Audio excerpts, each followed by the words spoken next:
News India आप देख रहे हैं, मैं आपके साथ सागर मिश्रा। शुरुआत बड़ी खबर के साथ। इस वक्त की बड़ी खबर, बिहार के मधुबनी में ट्रेन में लगी भीषण आग। रेलवे स्टेशन पर खाली ट्रेन में यह आग लगी है। आग से जलकर कई ट्रेनें राख हो गई। आग से जलकर ट्रेन राख हो गई। बड़ी खबर आपकी टीवी स्क्रीन पर। एक तरफ उस ट्रेन की तस्वीर, कई बोगियां इन आग की लपटों की चपेट में आ गई है। आग से जलकर ट्रेन राख हो गई, लेकिन जान माल का कोई नुकसान तो नहीं, ये भी देखना होगा। मधुबनी बिहार की ये तस्वीरें। ट्रेन में आग का ये रौद्र रूप। आग की लपटों को आप देखिए, कई बोगियां इन लपटों की चपेट में आ गई,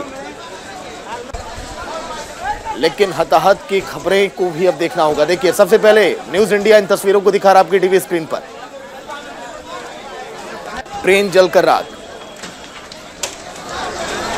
लेकिन आग लगने की वजह क्या रही, कारणों का पता भी लगाया जा रहा है कि आखिर क्या वजह इसके पीछे, कहां पर लापरवाही हुई, कहां पर चूक हुई और कैसे इस आग ने विकराल रूप धारण किया।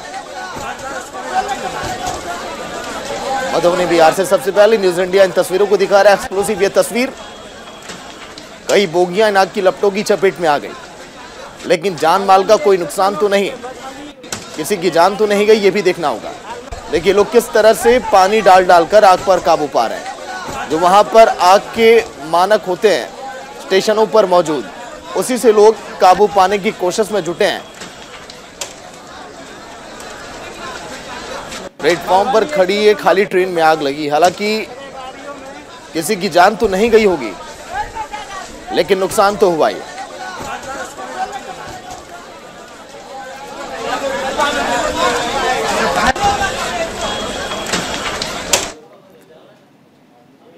तो चलिए, एक बड़ी खबर आ रही है। भारत में कोरोना के 24 घंटों में 25,000 से कम मामले सामने आए। कोरोना से एक दिन में 325 लोगों की जानें चली गई। सबसे ज्यादा केरल में खतरा अभी भी।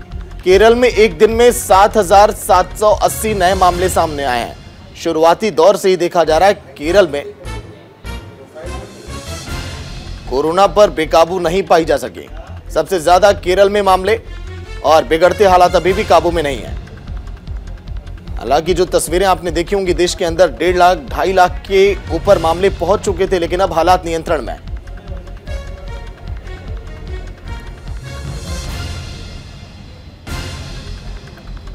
वहीं शोपियां में सुरक्षा बलों और आतंकियों के बीच मुठभेड़ हो गई। जैनापोरा इलाके में सुरक्षा बलों और आतंकियों के बीच मुठभेड़ में एक आतंकी ढेर। अभी सर्च ऑपरेशन जारी है सुरक्षा बलों का, क्योंकि कई आतंकियों के छुपे होने की आशंका। जैनापोरा इलाके में सुरक्षा बलों और आतंकियों के बीच मुठभेड़, ये तस्वीरें। वहीं की सर्च ऑपरेशन अभी जारी है।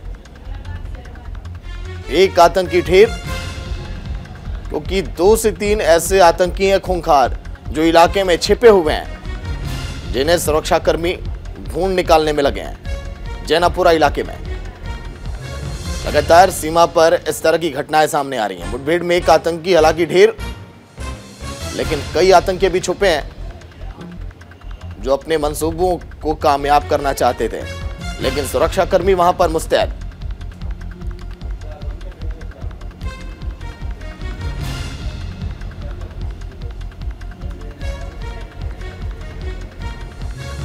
इलाके में सर्च ऑपरेशन जारी, क्योंकि आतंकी किसी घर में भी छिपे हो सकते हैं। अपनी नापाक हरकतों को अंजाम देने के लिए किसी भी हद तक ये जा सकते हैं। इसीलिए सेना के जवान वहां पर मुस्तैद, चप्पे चप्पे पर। ये आतंकी कहां पर छुपे हुए, इनका कनेक्शन कहां से है और ये कैसे दाखिल हुए सीमा के अंदर। जैनापोरा इलाके में सुरक्षा बलों और आतंकियों के बीच मुठभेड़। शोपियां इलाके में सुबह सवेरे से ही मुठभेड़ चल रही है सिक्योरिटी फोर्सेस और मिलिटेंट्स के बीच में। आपको बता दें कि चेरमलक जो जैनापुरा का इलाका है, वहां पे एक स्पेसिफिक इन्फॉर्मेशन की आधार पे एक ऑर्डिनेंस सर्च ऑपरेशन चलाया गया, जो एक रिहायशी मकान में कुछ मिलिटेंट छुपे बैठे थे। जो ही सर्च पार्टी उनकी ओर चल पड़ी तो उन्होंने सर्च पार्टी पे फायर खोल दिया, जो एनकाउंटर में चेंज हुआ। हालांकि अभी का जो है ताज़ा ये रिपोर्ट मिल रहा है कि एक मिलिटेंट जो है वो मारा जा चुका है इस मुठभेड़ में, और दूसरा एक मिलिटेंट जो है वो रिहायशी मकान मैदान में छुपा बैठा है। हालांकि गोलियों के तबादले में भी उनको सरेंडर की अपील की गई थी, लेकिन उन्होंने सरेंडर की अपील ठुकरा दी। बाद में जो है ये एनकाउंटर में चेंज हुआ। आप जो देख सकते हैं मेरे पीछे पूरे इलाके को सील कर दिया गया है। हालांकि रीइंफोर्समेंट मंगाई गई है। सीआरपीएफ, पुलिस और आर्मी का ये जॉइंट ऑपरेशन है, जिसमें ये बताया जा रहा है कि लश्कर के 2 मिलिटेंट जो है इसमें हो सकते हैं, जिनमें से एक को मार दिया गया है। फिलहाल इलाके में जो है गोलियों का तबादला अभी जारी है। अब देखने वाली बात ये होगी कि ये एनकाउंटर जो है कब खत्म हो जाएगा। आपको बता दें कि कल महाराजा बाजार श्रीनगर में भी मिलिटेंट्स ने सीआरपीएफ की टुकड़ी को निशाना बनाते हुए एक ग्रेनेड फेंका, जो निशाना चूक गया और दूसरे इलाके में दूसरी जगह पे फट गया, जिसमें कुछ जो है शीशे दुकानों के वो टूट गए और जो है वहाँ पे भी हालांकि तलाशी कार्रवाइयाँ जो है बहुत देर तक चलाई गई, लेकिन किसी भी अटैकर को अरेस्ट नहीं किया गया। न्यूज़ इंडिया के लिए शोपियां से मैं एजाज डार। मध्य प्रदेश को आज बड़ी सौगात देंगे पीएम मोदी। एशिया के सबसे बड़े सीएनजी प्लांट का लोकार्पण करेंगे पीएम। इंदौर में बायो सीएनजी प्लांट 15 महीने में बनकर तैयार। कचरे से बनेगी बायो सीएनजी गैस। रोजाना 17,500 किलोग्राम सीएनजी गैस का होगा उत्पादन। देश का सबसे बड़ा सीएनजी प्लांट इंदौर से अब संचालित होगा। देश में साफ सफाई में सबसे आगे इंदौर ने अब शहर के कचरे को भी ऊर्जा में अब बदल दिया। इंदौर में अब एशिया का सबसे बड़ा बायो सीएनजी प्लांट होगा। ग्राफिक्स के जरिए भी आप देखिए, हर दिन लगभग 17,000 किलोग्राम सीएनजी का उत्पादन। यह प्लांट की खासियत, सबसे साफ सुथरे शहरों में नंबर 1 इंदौर। हर दिन 100 टन जैविक खाद का उत्पादन होने की उम्मीद। पीएम मोदी इस प्लांट का उद्घाटन करेंगे और आज यहां 15 एकड़ में 150 करोड़ की लागत से बनकर तैयार।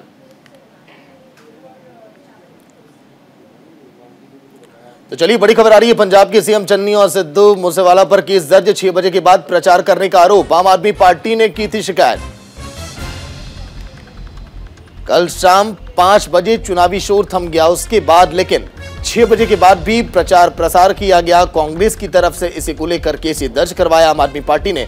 शिकायत की चुनाव आयोग से और अब आगे क्या एक्शन लिया जाएगा।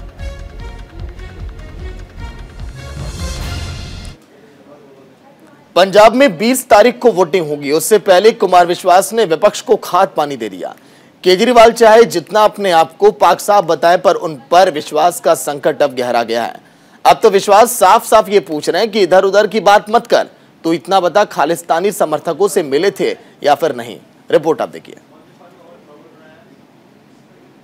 आम आदमी पार्टी, जिसे माना जा रहा है कि वो पंजाब चुनाव में बढ़त हासिल कर रही है, उसने कुमार विश्वास के बयान की टाइमिंग पर सवाल खड़े किए हैं। केजरीवाल ने कहा कि उनके खिलाफ सब विरोधी इकट्ठे हो गए हैं। एक कवि ने खड़े होकर कविता सुनाई और सब उसके पीछे हो गए। देश में कॉमेडी चल रही है। फिर एक दिन एक कवि ने खड़े होकर एक कविता सुनाई और उस कविता में उसने कहा कि 7 साल पहले केजरीवाल ने मेरे को कहा था कि देश के 2 टुकड़े करेंगे, एक टुकड़े का पीएम तू बन जाइए और एक टुकड़े का पीएम मैं बन जाऊंगा। और उसके बाद राहुल गांधी ने ये बात कही। प्रधानमंत्री जी ने राहुल गांधी की स्पीच देखी, तब प्रधानमंत्री जी को समझ में आया कि इतना बड़ा आतंकवादी इस देश के अंदर पनप रहा है। ये तो शुक्र हो उस कवि का जो उसने इतना बड़ा आतंकवादी पकड़ लिया, नहीं तो इनकी सारी एजेंसीज नहीं पकड़ पाई थी। उससे अचानक किसी इंटरव्यू में एक वाक्य निकला, तो उसमें इतनी परेशानी क्यों? वो आए ना, वो बात करें यहां पर आकर। तो उन्होंने एक बार भी ये नहीं कहा। मैं तो ये पूछना चाहता हूं भाई, आपको तो किसी ने टेररिस्ट नहीं कहा, पर हां आप मुझे ये बताइए, देश को बताइए कि क्या पिछले चुनाव में आपके घर पर टेररिस्ट एसोसिएशन से सिंपैथी रखने वाले लोग, बात कराने वाले लोग आते थे या नहीं थे? मुझे वो कह रहे हैं कि कवि है, हास्य कवि है। अरे भैया, मैं तो पढ़ा लिखा हूं, थ्रू आउट फर्स्ट क्लास हूं, गोल्ड मेडलिस्ट हूं, कॉलेज में पढ़ाया है 17 साल। तुम तो एक ऐसे हास्य कलाकार को लिए घूम रहे हो जिसपे 10वीं 12वीं भी 3 बार में हुई है। तो तुम तो कल वो कोई गड़बड़ कर देगा तो तुम तो कह दोगे वो तो हास्य व्यंग के आदमी है, वो तो हास्य कलाकार है, मैं क्या करूं। खुद को खालिस्तानी समर्थक होने पर भी केजरीवाल ने विरोधियों पर पलटवार किया। केजरीवाल ने कहा कि मैं ऐसा स्वीट आतंकी हूं जो अस्पताल बनवाता हूं, बुजुर्गों को तीर्थ यात्रा पर भेजता हूं। मैं स्वीट आतंकी हूं, शहीद आजम का चेला हूं। केजरीवाल यही नहीं रुके।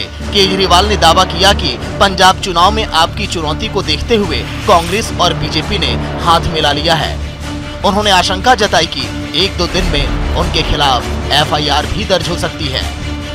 शायद मैं दुनिया का सबसे स्वीट आतंकवादी होऊंगा, जो लोगों के लिए अस्पताल बनवाता है, लोगों के लिए स्कूल बनवाता है, बुजुर्गों को तीर्थ यात्रा पे भेजता है। आज तक तो मैं समझता हूं कि दुनिया में ऐसा कोई आतंकवादी पैदा नहीं हुआ जो सड़कें बनवाता है, पानी बनवाता है, बिजली ठीक करता है, लोगों को बिजली फ्री देता है, लोगों की सेवा करता है। ऐसा तो आतंकवादी आज तक कभी पैदा ही नहीं हुआ होगा। 2017 में मोगा में जिनके घर जाकर रहे वो खालिस्तानी समर्थक भी थे। वहां क्या प्लान बनते थे, शायद वो भी इनको बाहर बताने चाहिए कि क्या क्या प्लान बनाते थे। और ये जो पार्टी का नाम है ना, AAP, इसी में इसकी असलियत, इसी में इसका मतलब छिपा हुआ है। AAP मतलब अरविंद एंटी पंजाब। केजरीवाल और कुमार विश्वास में शुरू जुबानी जंग के बीच खबर है कि कुमार विश्वास की सुरक्षा बढ़ाई जा सकती है। जानकारी के मुताबिक गृह मंत्रालय उनकी सुरक्षा को लेकर समीक्षा कर रहा है, तो वहीं पूरे सियासी विवाद की लपेटे में पंजाब के अतिरिक्त मुख्य चुनाव अधिकारी DPS खरबंदा भी आ गए। उन पर आरोप है कि उन्होंने राजनीतिक दलों और मीडिया घरानों को कुमार विश्वास के बयान का वीडियो क्लिप नहीं चलाने के लिए आदेश जारी किया था। Bureau report, news India.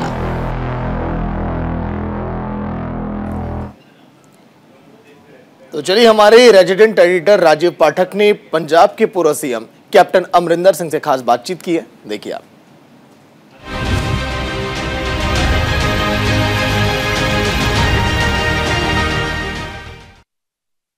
नमस्कार, मैं हूं राजीव पाठक और आप देख रहे हैं न्यूज़ इंडिया 24/7।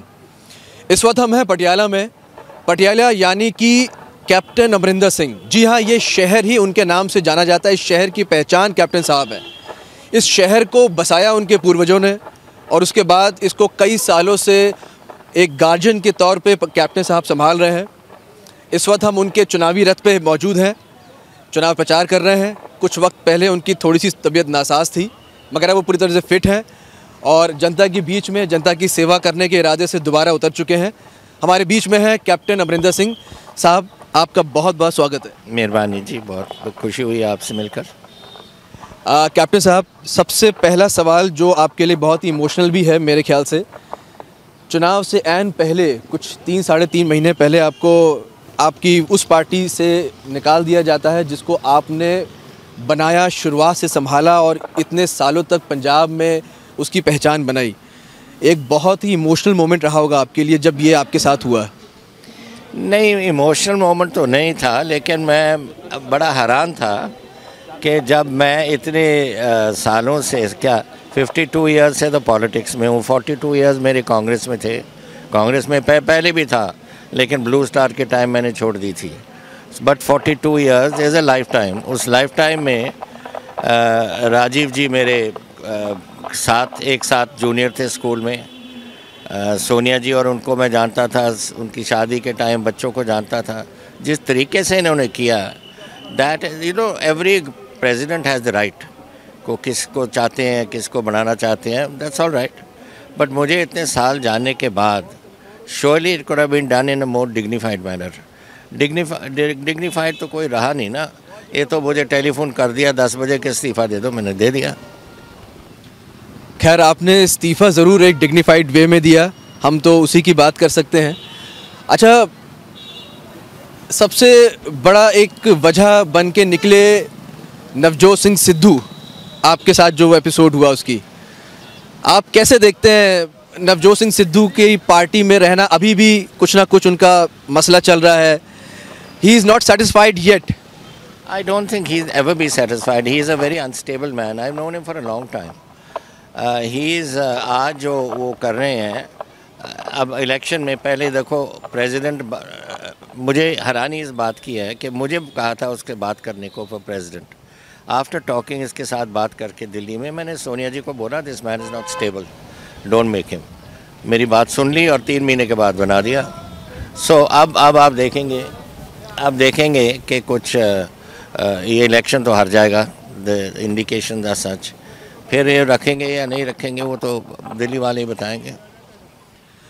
अच्छा कैप्टन साहब, अगर हम अभी पटियाला में हैं, आप चुनाव रैली कर रहे हैं, जनता के बीच में हैं, इस वक्त पटियाला में आपके हिसाब से चुनावी मुद्दा क्या है अगर हम सिर्फ पटियाला शहर की बात करें? I think development, we have spent 1800 crores in my 4 years on development of the city. Water यहाँ पीने का पानी की बड़ी प्रॉब्लम है। मैं नहर ले आ रहा हूँ सतलज नदी से लेकर यहाँ तक। फिर हमारे ड्रेनेज सिस्टम था, छोटी नदी बड़ी नदी, जेकब्स ड्रेन, वो पानी नहीं निकल रहा था, it was creating lot of problems. तो सुएज सिस्टम हमें बदलना पड़ा। तो we have done lot. Infrastructure development पे बहुत बात थी। 2 यूनिवर्सिटीज़ नई मैंने पटियाला में शुरू करवा दी। What we need is more jobs, which means that the next time जब हम गवर्नमेंट में आएंगे तो अगली बार मैं job creation and on the economy of the city बनाना चाहिए। हाँ जी। अच्छा सर, चन्नी साहब ने अभी कुछ दिन पहले यूपी बिहार वालों के लेके एक स्टेटमेंट दिया, इंडिया इज़ वन। यही मैं कहता था पंजाब का, जब लोग कहते थे कि हिंदू सिख का झगड़ा है, मैं कहता था पंजाबियत है इसमें। Every Punjabi is member of the same family. Same is the came of the whole India. We are one country, whether we are Christians, Muslims, Sikhs, Hindus, who cares? We are Indians and we should be proud of being Indians. And Channi का जो बयान था ये गलत बयान था। अच्छा, खालिस्तान वाला मुद्दा भी निकल के आया? ये नहीं, मिसेस अंबिका सोनी का बयान that Punjab can never have a Hindu face as chief minister, that was also wrong. We are one country and everyone should look at capabilities, not at communities and castes. अच्छा, एक आम आदमी party का खालिस्तान से नाम जोड़ा जा रहा है। खालिस्तान वाला मुद्दा बीजेपी के लिए भी एक बड़ा मुद्दा है, कांग्रेस के लिए भी बड़ा मुद्दा है। इस वक्त सब लोग खालिस्तान वाले मुद्दे पे सारी पार्टियां एक होती हुई दिखाई दे रही हैं, इस पे आप क्या कहना चाहेंगे? वो तो मैं पहले से ही कहा, जब कनाडा का वो आया था सम डिफेंस मिनिस्टर जिसके father president of the world Sikh organisation, वो आप मेंबर था, मैं उसको मिलने से इनकार कर दिया, मैं चीफ मिनिस्टर था तब। So I don't believe in this business. सब India has to be strengthened. आज पाकिस्तान, चाइना, अफगानिस्तान इकट्ठा हो रहा है। We can't just forget about these things and look aside. तो अपने देश को मजबूत करने के लिए we have to fight on this issue of a united and strong India.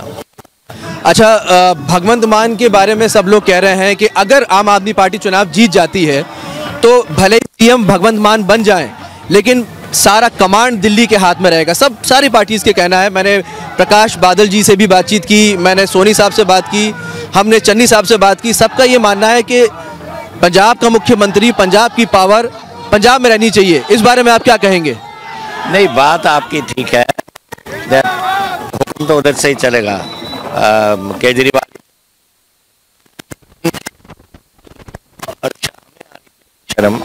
Okay, we've got a man coming as chief minister who has never had any experience of administration.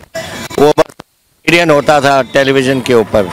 और अगर इसकी हालत ये है तो उसके 16 जो मिनिस्टर बनेंगे क्या बनेंगे वो? How will the state run? कोई जीरो एडमिनिस्ट्रेशन है स्टेट में। कांग्रेस में एडमिनिस्ट्रेशन एबिलिटी है, अकाली दल में है, हमारी पार्टी में है, बीजेपी में है, सब में है, लेकिन इसमें तो ज़ीरो एडमिनिस्ट्रेशन एबिलिटी। एंड ख़तरा है, हम पंजाब के बॉर्डर पे बैठे हैं, पाकिस्तान के बॉर्डर 600 किलोमीटर बॉर्डर है पठानकोट से फाजिलका, और उस पे हम बैठे हैं। We are not worrying about that. पंजाबियों को सोचना पड़ेगा आज कि हम क्या चाहिए, हमें सिक्योरिटी चाहिए मुल्क की और पंजाब की, या भगवंत मान चाहिए। अच्छा सर, बीच में एक बड़ा मुद्दा बना था प्रधानमंत्री की सुरक्षा। प्रधानमंत्री की सुरक्षा का मुद्दा एक बहुत बड़ा मुद्दा बना था जब वो रैली करने यहाँ पंजाब आए, और इस पे कांग्रेस पूरी तरह से घिरती नजर आई। इस पे आप क्या कहना चाहेंगे? देखिए, प्रधानमंत्री तो आपके भी हैं, हमारे भी हैं, सभी के हैं। प्रधानमंत्री एक पोस्ट है जो पूरे देश को रिप्रेजेंट करती है। उनकी सुरक्षा का मैटर कितना इंपॉर्टेंट है? किस चीज़ का? करप्शन का? प्रधानमंत्री की सुरक्षा का मैटर। जो हुआ उस दिन फिरोजपुर में was totally unforgivable. Prime minister की सेफ्टी नंबर 1 है। एंड जब मैं 9.5 साल चीफ मिनिस्टर रहा हूँ, we never let anything do, always, हमने कभी चांस ही नहीं लिया। और उस दिन प्रधानमंत्री जी ने आना था, उनसे आने से 1 घंटा पहले उसी रास्ते में से तो मैं आया हूँ, बठिंडा से लेकर फिरोजपुर। वो तो एक आदमी नहीं बैठा था, उसके एकदम बाद कैसे हो गए, उसका मतलब गवर्नमेंट ने ऑर्गेनाइज किया था, चन्नी ने ऑर्गेनाइज किया। तो ये थे हमारे साथ कैप्टन अमरिंदर सिंह जी, जिन्होंने तकरीबन सभी सवालों के जवाब दिए।